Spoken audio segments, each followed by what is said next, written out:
Hey folks, Kilt-Man here, Kilt-Man at your services. How are you all? Hope you're all doing very, very well. Now, how do you feel about extinct species being brought back to life? Jurassic Park, methinks. As Ian Malcolm would say, life always finds a way. You can't control it. Nature just takes control. You shouldn't tamper with things, should you? But we, as a species, mankind, can't help but do that. So, of course, you've all heard about the resurrection, in quotation marks, resurrection of the long extinct direwolf. The direwolf. Humongous, mighty apex predator of North America. A wolf in giant terms. It's not really. And, but they died out. They were in the Pleistocene or Pleistocene or Plasticine era.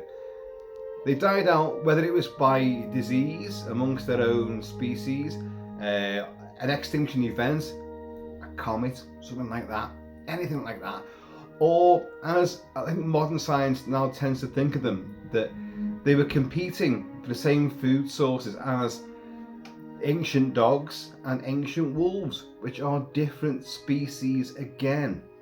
And the proliferation of the dogs and the wolves just basically drove them out. And they couldn't find the food source. So, but direwolves, made famous, of course, by George R.R. Martin for Game of Thrones. And they used Inuit Eskimo dogs. Or a lot of people mistake them for being huskies or Malamuts, but that's what they are. But they're all, you know me, I had a husky for many years, my best friend, who went sadly only a few months ago. And I'd love her to be present on this video because she shares many of the traits of your direwolf, looks wise, but not DNA wise. So let's crack into this. This made big news. They actually did this. It's a company called Colossal Bio. What are they called? Let's get this right. Colossal Biosciences, right? Run by Bruce Lamb and Ben Lamb and George Church. Ben Lamb is an entrepreneur with many other projects and businesses and corporations, all under his belt. And George Church is a scientist, but also an entrepreneur with many other businesses and ideas and projects under his belt. And the two of them came up with this idea of bringing back the direwolf, the long extinct direwolf, using DNA technology and using the fossils which are found. The direwolf was proliferant all across North America, and they found the hugest amount of fossils just outside of Las Vegas, believe it or not, in a cave outside Las Vegas. And gambling dogs they were, and they used, I've got to get this right because I've got a lot of this printed off because there's so much stuff to wade through here. They used a 13,000-year-old tooth of a direwolf and a 72,000-year-old skull, from which they extracted elements of DNA. And they used a thing called, oh God, I've got this here, CRISPR. That's CRISPR. And what does it mean? Of course, you know what it means. I knew this. Clustered, regularly interspaced, short, palindromic repeats. You knew that, of course you did. And what this is a gene editing technology that allows scientists to make precise changes to DNA. It's essentially a pair of molecular scissors that can cut DNA at specific locations directed by a guide RNA sequence. I'm not sure what the RNA sequence is. I didn't write that bit down.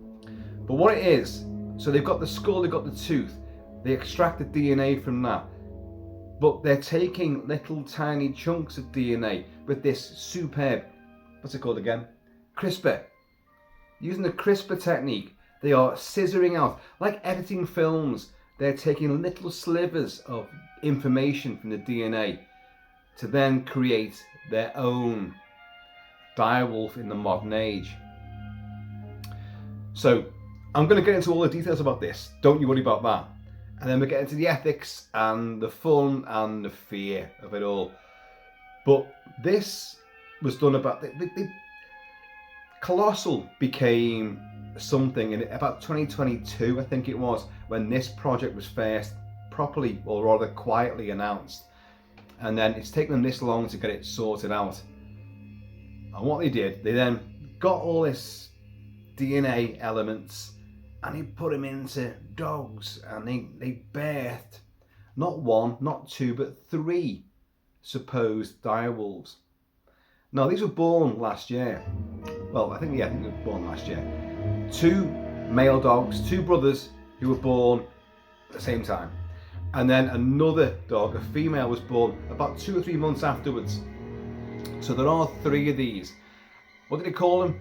Romulus and Remus for the 2 boys, and Khaleesi for the female. I wonder where they got that from. Now, the news at the time was that, like, oh, the massive investment by, it's all privately funded, not government funded, but we're going to come on to that.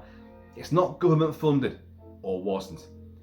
Private investment. Who by? Paris Hilton? What? Tom Brady, American footballer, I think. I didn't know who the hell he was, to be honest, but Peter Jackson, he of Lord of the Rings, King Kong, and Meet the Feebles. And also George R.R. Martin himself, the guy that put direwolves into Westeros, into Game of Thrones. Except that's not true. If you read the headlines, oh, he was part of it. He is now. He wasn't. Get on this. Peter Jackson was involved in this right from the word go, apparently. He then phoned George R.R. Martin and said, I'm sworn to secrecy, but I've got to tell you, phone this guy. And this guy would be Ben Lamb. Is it Ben Lamb? Yeah, I got that right. Ben Lamb, who's in charge of, like, Colossal. Phone this guy, and it's gonna blow your mind. It's the best news you're ever gonna hear.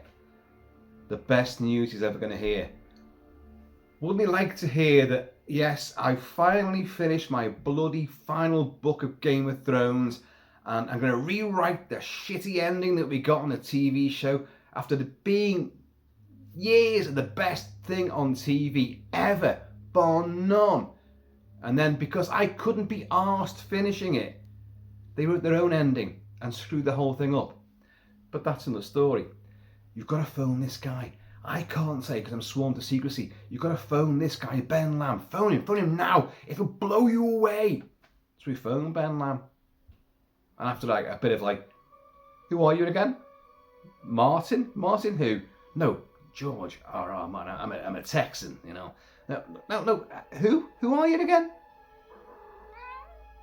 Oh, great. My own genetically spliced cat has just arrived to sniff my boots. All right, don't intrude too much, you. And he went, well, yeah, you're going to love this. We've created direwolves. You know, those things you wrote about and you put into your books, and they went into the TV show, and everyone loved them, and everyone started buying Malamutes and Huskies, and like, because they thought they looked like them. Well, we've got them. We've got 3 of them. Come and have a look. So we did. And you'll see in the thumbnail picture, it is George R.R. Martin and Ben Lamb there, holding Romulus and Remus, the 2 male pups. One of them's taking a bite out of the other one's head, you know, but I don't mean George Martin and who's the guy, Ben Lamb. And it looks great, and it's big headlines. Like last week, this was huge news. Except they aren't direwolves, are they? Shut up, you. I've got a cat mewling there, giving it loads. Don't talk about wolves and dogs. Talk about me. No. So we have another company, right? So you've got this colossal biosciences made this groundbreaking stuff with, and I'm going to talk about what they did because I've got a detailed breakdown of it. But another company exists, and they are a dog breeding services, and they've been going since the early 80s, 1983 I think, and they're called the Direwolf Project. And what they do, they don't use gene splicing and extracting DNA. They do a thing called back breeding, which is prevalent in a lot of dog breeders. You get a family of dogs, a certain sire, a certain mother, and you get the offspring to mate with them. And yeah, you can see where this is going. To preserve the bloodline, to keep a certain breed going, which has certain traits and characteristics. And what they worked out was and this is way back. It took them, obviously decades. It's 1983 they started. We can create direwolves by back breeding certain dogs and certain wolves together, and we can work it out, and we can form naturally. Well, nature has its way, doesn't it? We can breed all the characteristics, the size, the shape, the traits, the fur, the eyes, the ears, the jaws, everything about a direwolf that we know, and we can do it by sort of just back breeding through a certain breed, and then obviously interbreeding it and making this new generation of direwolf. And people buy them. They've been going for, as I say, since the early 80s. People are buying these dogs, these wolf dog hybrid type creatures. And I've seen this stuff. These dogs look incredible. They do. They're awesome. But they've come out and said hang on a minute. You, Colossal, you're talking through your ass. What you've done there is made a ghostly forgery of what used to be. You've only took certain elements of the DNA and you've manipulated it, and you've done this and you've done that. Well, let's go into it, because this is what happens, right? A lot of this I don't even pretend to understand, but just bear with me. Right, Colossal Biosciences has reportedly achieved a groundbreaking milestone by creating 3 so-called direwolf pups through advanced genetic engineering. Here's a chronological summary of the scientific steps involved in this de-extinction endeavour. Ancient DNA extraction. Scientists obtained DNA from direwolf fossils, specifically a 13,000-year-old tooth and a 72,000-year-old skull. Genome reconstruction. The extracted DNA was analysed to reconstruct the direwolf's genome. Okay. Identification of key genetic differences. Researchers identified 14 key genes that distinguish direwolves from their closest living relatives, grey wolves. Grey wolves are the biggest wolf. It has many different names. It's predominant around North America. But you've got others. Oh, the Milwaukee Valley one, I've probably got that wrong, but it's got many different names. And yeah, it's the biggest wolf. There are subspecies of the grey wolf, but the grey wolf being the brand, they're the biggest of wolves. And your direwolf, despite what everyone says, and the way you saw them in Game of Thrones, and they're really big, they weren't that big. They're as big as the largest grey wolf. They've got all the fossils, they've got everything there. They weren't like horses, they weren't huge. But if it came at you, you'd have no chance. No chance at all. In fact, their jaw pressure was incredible. What they can ascertain about the stamina and the fitness and the strength of these things in their bone structure and their muscle density was these were off the scale, pure apex predators. But died out. Like the T-Rex, that went as well, didn't it? So they identified 14 key genes that distinguish direwolves from their closest living relatives, the grey wolves. Gene editing of grey wolf cells using CRISPR, the little molecular genetic scissors to edit certain things. Using CRISPR technology, scientists edited grey wolf DNA to incorporate the identified direwolf specific genes. So they're combining what they've got from the fossils with grey wolf DNA.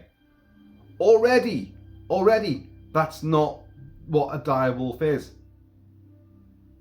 It's not, which is the point which will be made here. Right, creation of embryos. The genetically modified cells were used to create 45 embryos. Embryo implantation. These embryos were implanted into domestic dogs, serving as surrogate mothers. Domestic dogs. Domestic dogs and wolves share the same sort of pregnancy term, and it's just shy of 3 months. Just shy of 3 months. So, birth of pups. 3 healthy pups, Romulus, Remus and Khaleesi, were born. Observation and raising. The pups are being raised in a protected ecological reserve for lifelong observation to study their biology and behaviour. Right, and this comes from the direwolf project, the ones who do it naturally via backbreeding. What Colossal didn't do, they did not take actual strands of DNA, they did not take actual strands of direwolf DNA and splice them directly into the genome of a living grey wolf. So no chunks of fossil DNA were edited into the embryos like puzzle pieces from the Ice Age. So they didn't do that.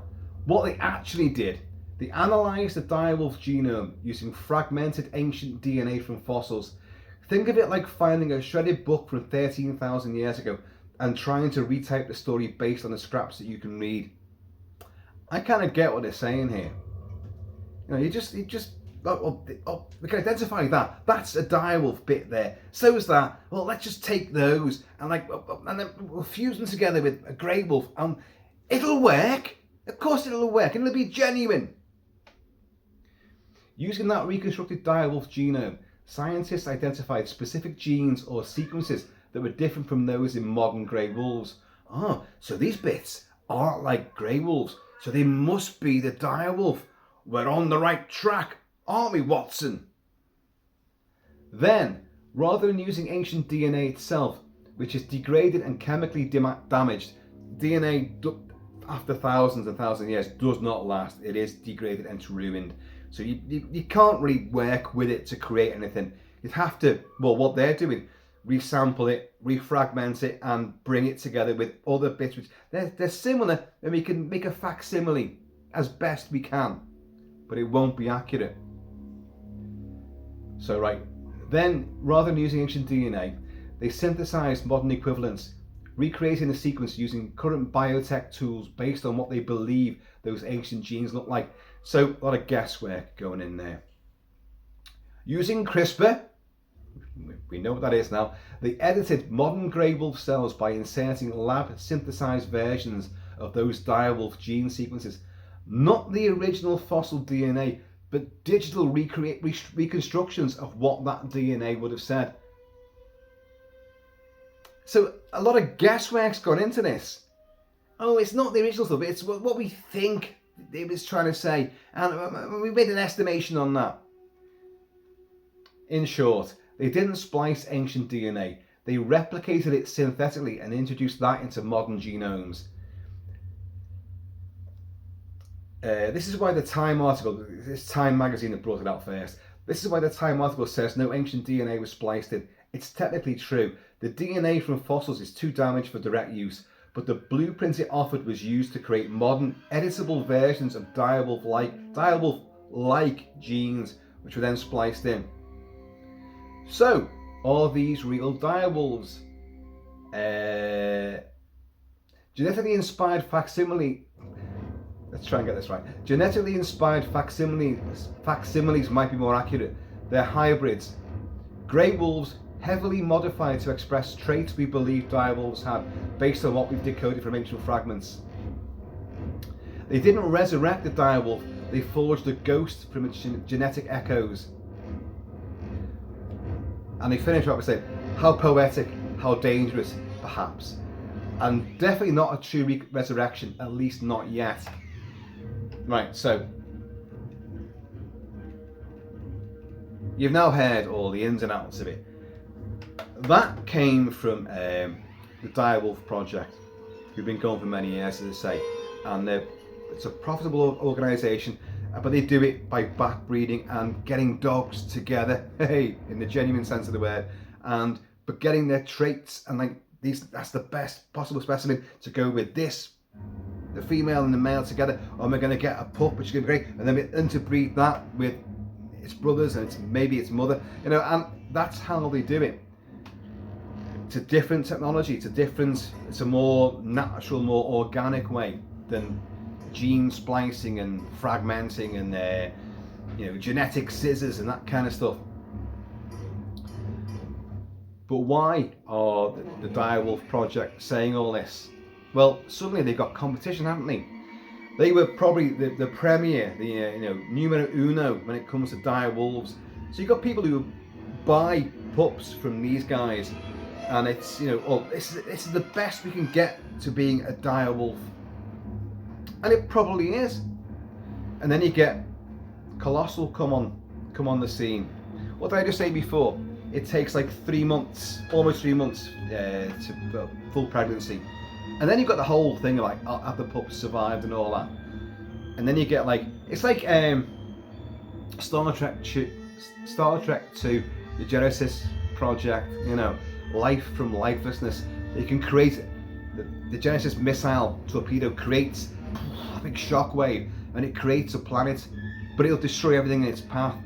And you got, when they see this, Kirk, Spock and McCoy goes like, well, as according to myth, God created the earth in like 6 days.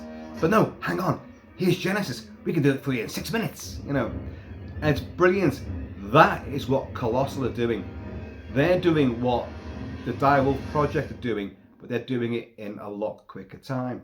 Okay, yeah, they get the fossil DNA and all this, and they extract it, and they do their modifications, they check this, but now they've got that process sorted out. Straight away, into dogs, surrogate mothers, boom. Okay, the same probably pregnancy period, but what they've cut out is all the interbreeding, and like, let's got to get this dog and this dog aligned, and the muscle structure, the density, are they right? Look at the blood and all the checks that the Direwolf project will be doing. These aren't doing. They're just right. Here's the serum, right? Here's the embryo, douche, into this female dog, and boom. Direwolf puppies. Why are we doing this? Well, okay, morally, we mess with nature all the time. Part of me hates the fact that we do this, but part of me genuinely loves it. Jurassic Park, Michael Crichton. Who doesn't want to see dinosaurs? T-Rexes, V-Rexes, Velociraptors, Diplodocus, and all them bronchitis, all that kind of stuff. Who doesn't want to see them? Yeah, you all want to see them. Everyone wants to see them. The megalodon shark, my God, do we not want that? Of course, some of us still believe it might actually exist out there. But all these other races that have been extinct, the dodo, I want to see it. The most comical of bird-like creatures, the dodo. But you want to see it though, don't you? That's why we do it. Frankenstein, Dr. Moreau, The Invisible Man, H.G. Wells, and everyone who wrote, Jules Verne, everyone who wrote about science gone awry. Man drives, itself to. It's got to ask questions. I mean, it's got to get the answers to. So it'll probe. It'll do stuff. Pesticides, food colorings, flavorings. We have messed and tampered with nature since the dawn of man. Basically, we created fire, for God's sake. We cloned Dolly the sheep. We've done all sorts. A lot of it's for great stuff. We can 3D print technology to do heart surgery and brain surgery. Who would argue that that's not a great thing? Nature would say, hang on a minute, no, look, sorry, that person's got that disease, and you're not meant to mess around with it. I've selected them. Something about their biology, their metabolism, their innards isn't working right. It's just the way it is. It's natural selection. But no.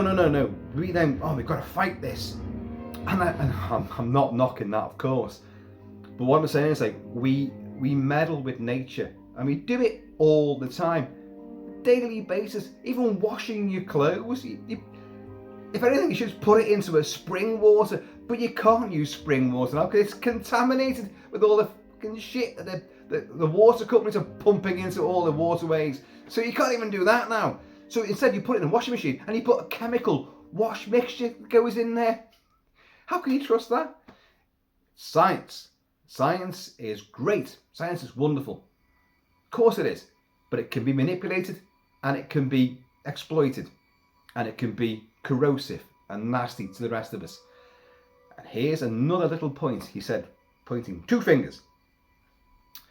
I didn't write his name down, but there is a governor in the US right now, a state governor. And because of this, he said, right, that is it. The list of endangered species in America doesn't mean anything now. It can be rewritten because with this technology, nothing is endangered. And I was like, well, brilliant. That's great. No life on Earth should be endangered because of what we do or what. But then again, nature would say, well, hang on, no, I'm eradicating this because it's too late. They've had their time. So there's a balance, there's a payoff here. Nature has its way regardless. And but this guy said, like, no, we're going to rewrite the list of endangered species. And here's something for you. This is the American list of endangered species, and there's 1,300 species on that. You know, that's purely the American one, because worldwide there's a hell of a lot more than that which are in danger. Oh, fish and plankton and there's tons and tons of things which you don't even think about. You don't even know they existed, but they're in trouble. But he said that because of this, from Colossal, we can now save every single one of these. So we don't need a list of endangered species anymore. And at first I was like, and then I thought, hang on a minute, you're a governor of a state, you're part of politics. Politics? Government? Oh, really?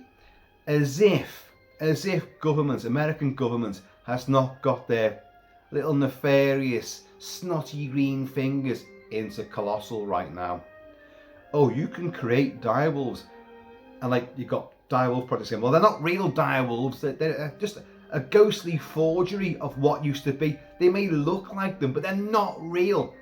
But Joe Public and the government, we've created direwolves. Headline news: they are direwolves. We brought them back, and if we can bring them back, we can save all these other things, and we can bring back T-Rexes and Velociraptors. That giant, oh God, what it's called now? The giant bear, which is like fucking 18 feet tall. Jesus Christ, that thing is unbelievable. I'd love to see it. The short-faced bear. But we can bring all these back. What is the government going to do with technology like this once they get their fingers in there? And don't forget who runs Colossal. They are 2 entrepreneurs. The Elon Musks. That's what they are. You know, is their heart in the right place? Certainly Ben Lamb. No, if you look at him on all the string of things, not a DNA string, but all the string of businesses and empires that he's owned and sold and done this, that and the other with, he just joined with this guy because he don't want money opportunity here. Of course, we'll make headline news. They have, and they're going to make a lot of money. The government's going to get involved with this.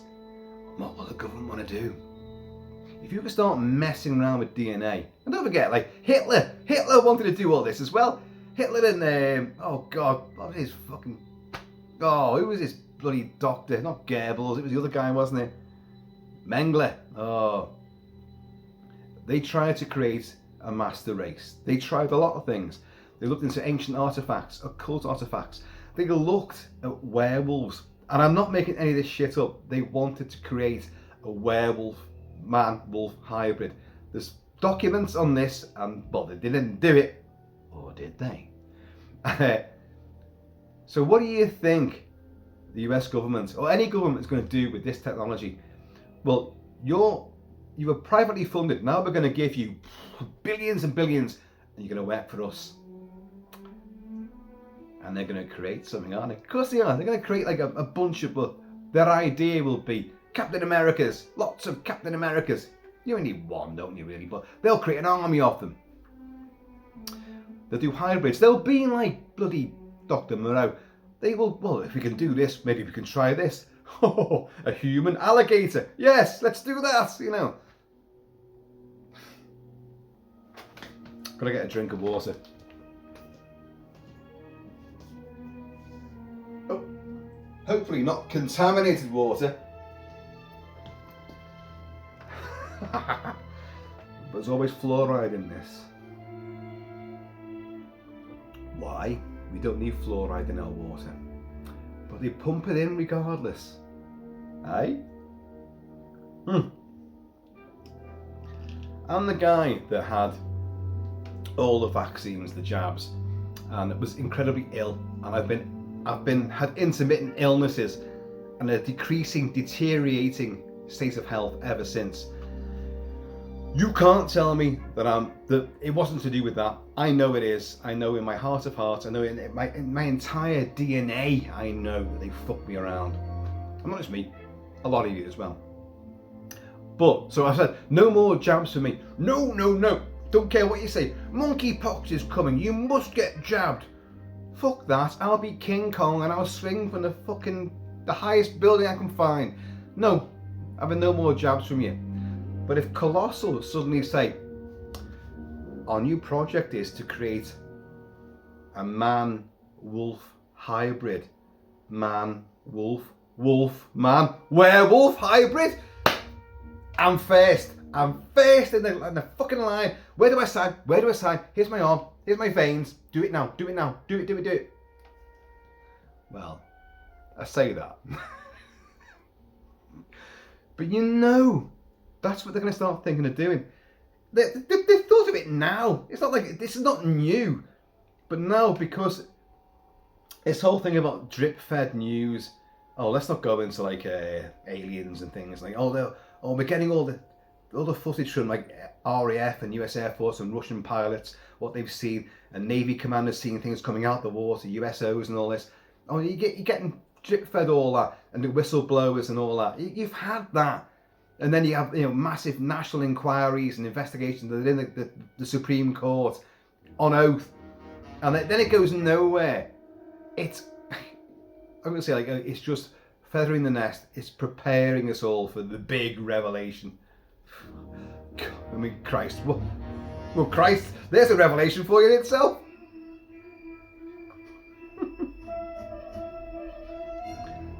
Nothing would surprise me now. Nothing. So there's no way you can tell me that the governments, US governments, and probably the Brits and the Russians will be doing it as well. Chinese certainly be doing it. Certain little backstreet laboratories hidden away in the Wuhan province. Meddling around with science and creating new things, new strains, new illnesses, new parasites, new whatever. Probably trying to create something better, but fucking it up in the process. There's a reason why things go extinct. Nature, again. Nature does this. Nature eradicates species. Your time is up. It's to pave the way for something new. Evolution. That's what happens. So to bring these things back, and again, Jurassic Park really nails this. Ian Malcolm covers this all the time. Just because you can do it doesn't mean that you should do it.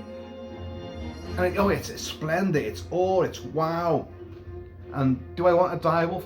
Of course I want a direwolf. Christ almighty, yes, I want a fucking pack of them. This is the moral conundrum. This thing excites me. I think it's wonderful. But I also realise its capacity for absolute danger. So these pups are going to be reared in a secured environment and then studied. Oh, they're just going to spend the rest of their time studying these wolves. No. They're going to be creating more and more and more. And they'll be creating like frog, hamster, Sherman tank hybrids. They'll be creating all sorts of stuff. Well, we've done it this time, and everyone believed us. So we'll create more and more and more. And of course, the ones that you don't hear about are the ones that the government's funding. It's the way it goes, folks. It's the way it goes. I mean, I'm not going to lie to you. I was really super excited when I heard this news. The dire wolves. But then I thought, hang on, everyone seems to have this impression that dire wolves are these massive, fucking, absolute savage monsters, apex predators, which they were. But they're not. I've seen grey wolves, I've seen timber wolves, I've seen a lot of different wolves, and they're not that. Well, if they look at you, they're kind of frightening. They have a different look. Their eyes tell a different story than your dog.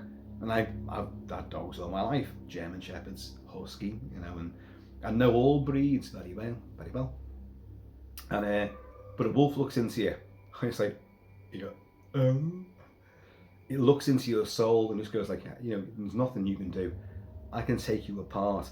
And yet wolves aren't inherently nasty towards humans. They're not. Massive myth all over it again. Wolves are not like that. So, I've been playing James Horner's score for the film Wolfen.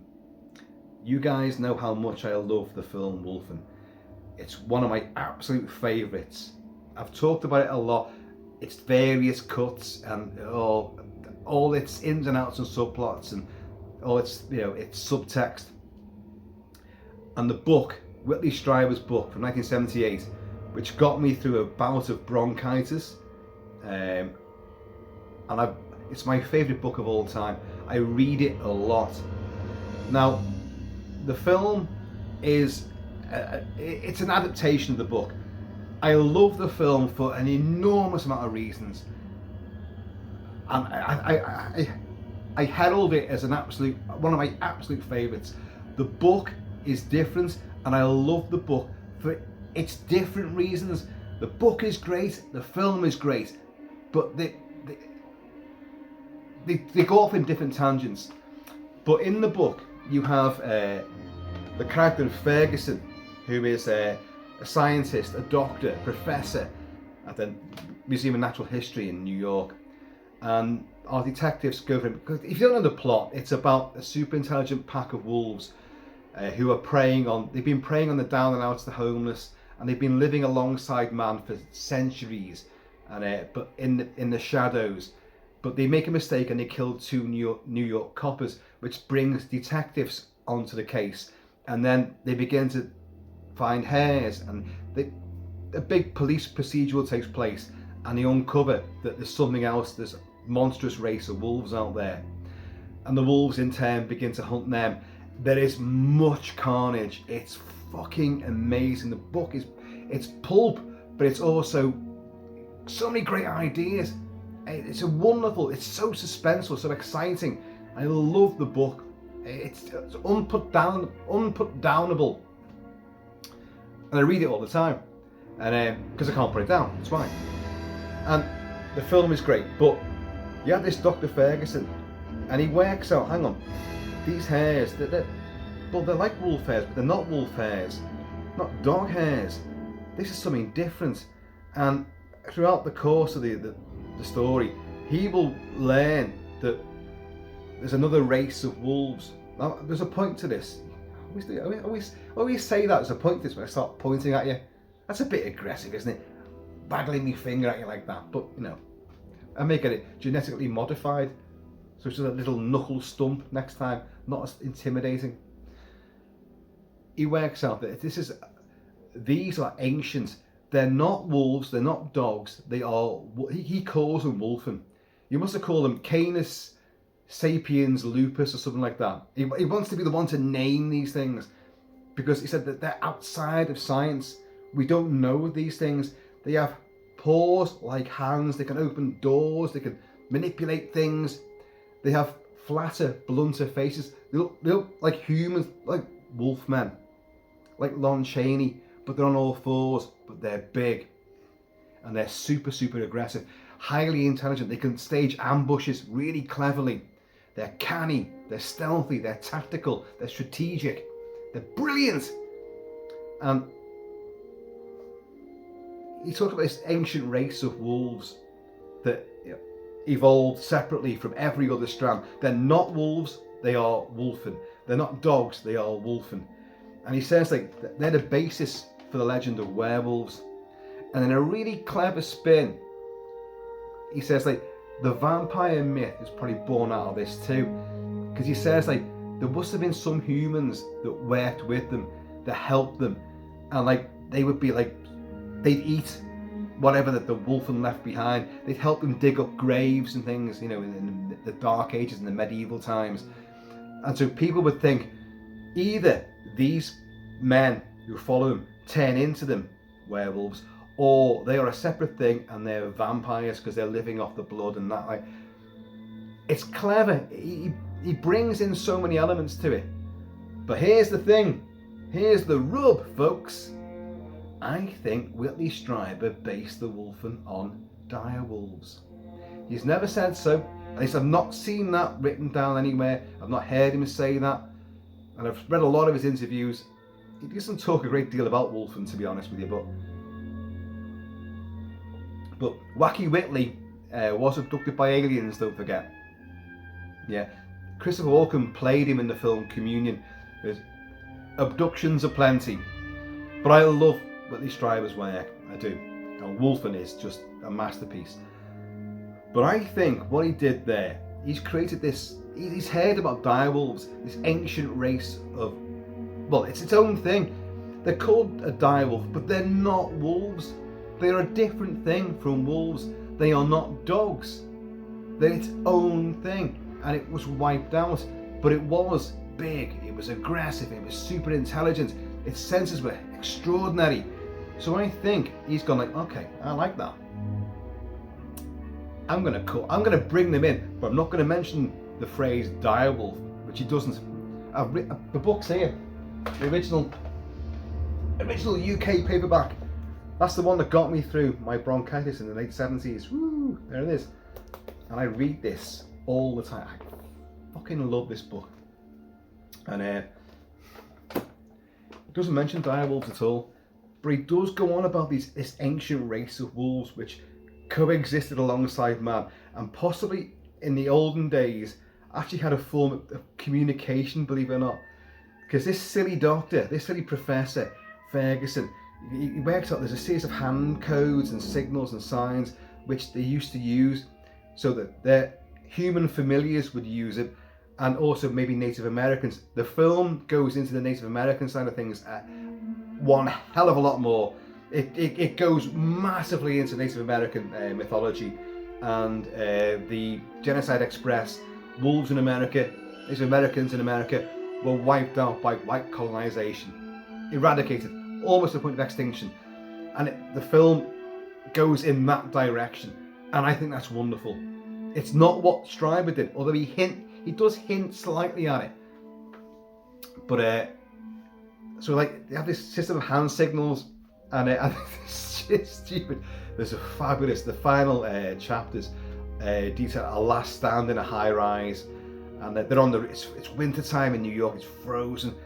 They've got an Ingram Mac 10. They've got these fantastic telephoto lenses to capture evidence of these things, and there's a crew of them there to try and take them down. And the wolves are climbing up, but this stupid guy, he goes down into the alleyway and starts making his hand signals to talk to him. And as Strieber writes, a lot of the book is written from the wolfman's perspective. The pack, the father, the mother, the two elder siblings, the younger ones, and the even younger ones afterwards, the energetic youth, and how impetuous they are, but how they work as a cohesive unit, and the mistakes they make, and how their sort of tribal pack mentality works. And he says, like, the wolfen looked at this like, well, yeah, kind of remember this. Doesn't mean shit to me now. Take him! He gets fucking devoured. It's brilliant. It's brilliant. I cannot recommend that book enough, and I can't recommend the film enough. But I know a lot of you have seen it, and a lot of people don't like it. I get that, because it came out in 1981, Same time as American Werewolf in London and The Howling. And this wasn't a werewolf movie. Although in the book they are referred to, the Wolfen, as werewolves by a lot of characters. It's mentioned a hell of a lot. Because he says like they're the basis of the legend of werewolves. And I think that's beautiful. It really works. But I reckon he got the idea for these big, highly intelligent, super evolved, highly specialised units of muscle and fur and fangs from the direwolf. I reckon. But I love it anyway. I loves it anyway. So, what are they called again? Colossal Biosciences. They have not resurrected a direwolf. It isn't just the other company, Direwolf Project, that said this. I've read a lot of reports, but I just took theirs because theirs are the most detailed, really, the most coherent. But numerous other scientists around the world said, like, no, you haven't. You took fragments of DNA and you spliced them together with elements which you thought were close enough approximations of direwolf DNA, but from a grey wolf. As we now know, the direwolf is not a grey wolf. They're vastly different species. The same way, like, you know, there's no way on earth I could have ever sat and said, like, my husky was close to a wolf. People assume huskies, Malamuts, Inuit dogs are like a wolf. They look like a wolf. Of course they do. The pointy ears, the snout, the eyes, the build, you know, the fur, the curly tail. They look like wolves. They do. But they're not. Anyone knows these dogs will tell you, like, the DNA, they're more huskies, Malamuts, Inuit dogs are closer to Chihuahuas than they are to wolves. I know it doesn't make any sense, does it? Why would you look like one then? It's the way it is, folks. It's the way it is. Life is strange. So many different tangents and strands back in the DNA again. But I can't deny that this sort of thing doesn't excite me, it frightens me. But we live and breathe science fiction and horror and monsters and scientific endeavour. And we get a frisson from watching that or reading it. Why wouldn't we get a frisson from, like, experiencing it in real life? And of course, you know, but real life is clouded by corruption. And I don't mean to bring things down, or the great possibilities of this. You know, saving all these endangered species. Oh, I massively applaud that. I applauded it twice before. I'll do it a third time. I massively applaud that. But that's not why the government's going to step in and put money into it. That is not why they're going to do it. They're going to do it for other reasons. Oh, you can really create, like Genesis, life from lifelessness. You can create this beast. Can you do this? Can you make me have bigger arms and a bigger nose? They're going to be thinking about this. How can we change this element, that element? How can you eradicate certain elements, maybe ethnic elements? This is not me being you're very cynical, very clouded. I'm afraid they've tried it before. Hitler massively tried this. So we know that this is what, when you've got money and you've got power and you've got that ability, it will be corrupted. There's no way you can tell me, and this sounds awful, but I keep forgetting this guy's name, Ben Lamb and George Church. They are entrepreneurs. It's money. Their endeavour to create this de-extinction program that they've got going. Really? It's altruistic? Really? Are they the guys doing it? Ben Lamb certainly isn't. He's not. He just wants that. He's Richard Hammond, you know. Or is it John Hammond?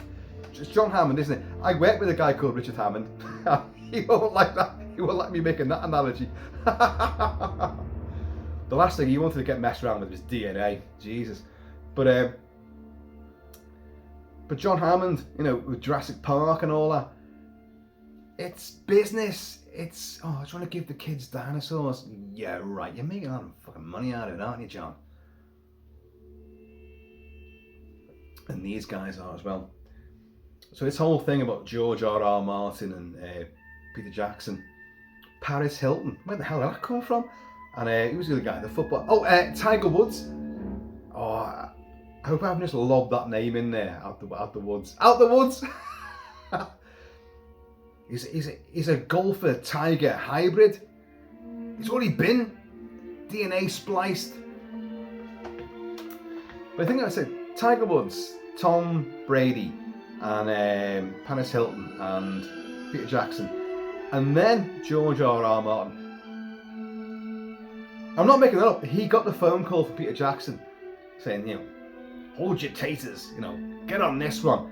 I can't tell you what the great news is. You've got to phone this guy. So do it now. You won't regret it. And he didn't. And you've got pictures of them all like holding these pups. Romulus and Remus, presumably. And these pups are going to be looked after and studied in a secure sanctuary. As if they've cloned other things now. They've done all sorts now since then. Not going to stop, are they?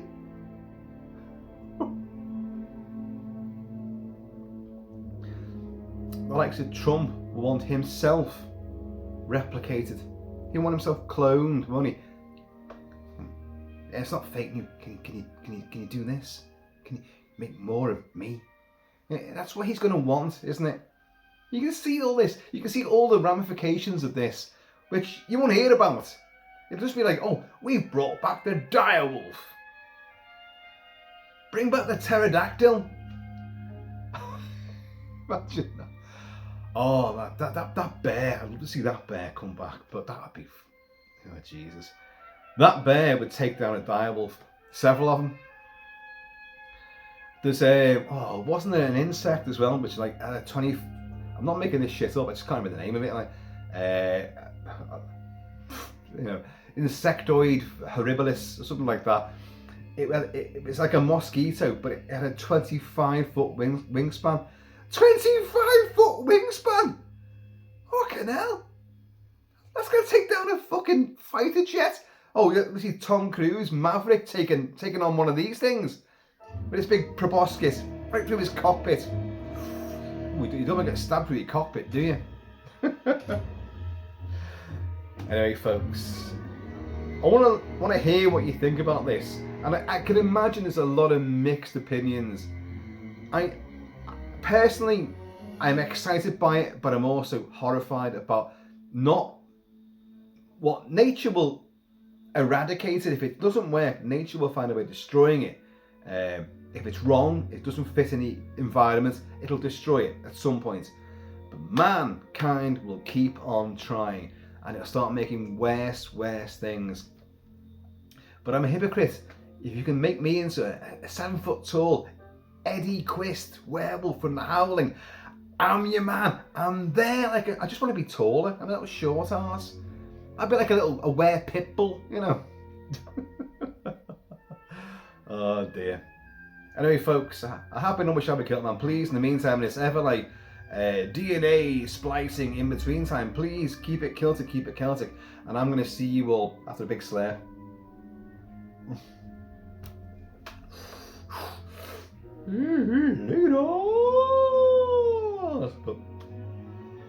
Direwolves. As I say, I think Direwolf Project have got an axe to grind, because shit, it takes us a lot longer to do this. We've been doing it for years and years. And you kids on the block, you're doing this fake scientific bullshit, and you're coming out with these things and making headlines. So there's obviously a bit of sour grapes there. You can see that, but I also believe what they've said, that, you know, these aren't real direwolves. However, they have created something new. So it's going to have its own. In reality, you're going to have to call it something else. It's not a dog. It's not a wolf. It isn't a direwolf. It may grow up to look like one, but it's not a direwolf. It's something else. It's a dialed down wolf. I don't know. Anyway, I'm out of here. Ow!